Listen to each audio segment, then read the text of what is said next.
Have you ever felt like you're hiding the best parts of yourself? Like that you're never fully able to be yourself?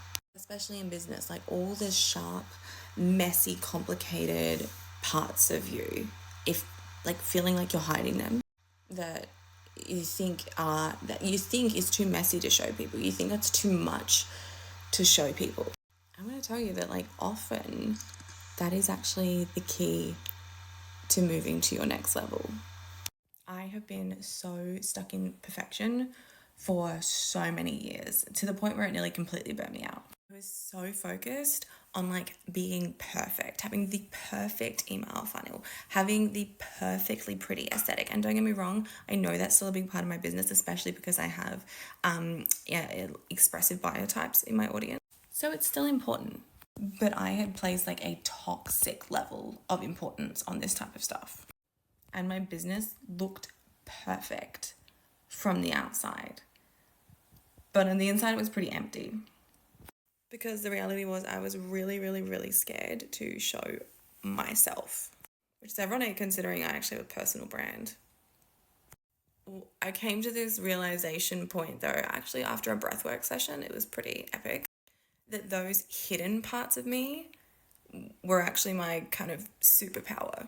And I really started to work on digging deep, not only in my personal healing journey to release a lot of shame around that, about not feeling bad about being too much, right?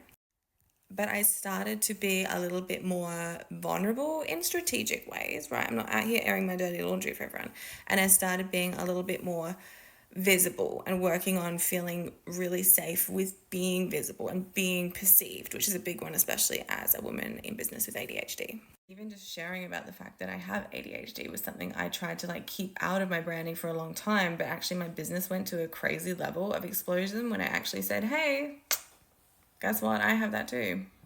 When I started really bringing those truthful elements and kind of sharing a lot more about myself and bringing my personal brand into the brand I created online, it all started to shift.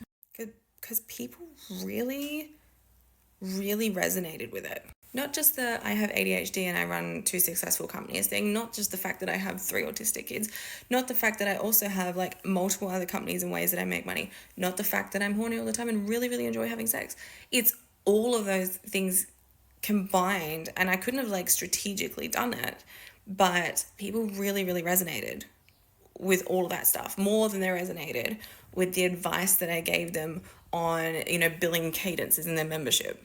And it really got to this point where it started to almost like create a movement, which was not what I intended, but it's cool that it happened. The reality is it's often a lot more about doing the inner work, doing the healing on you, than it is about learning a new SEO option, because you can have all the skills, but if it's like on the foundation of a shitty mindset and a shitty relationship to yourself, you're never going to grow as far as you want to anyway.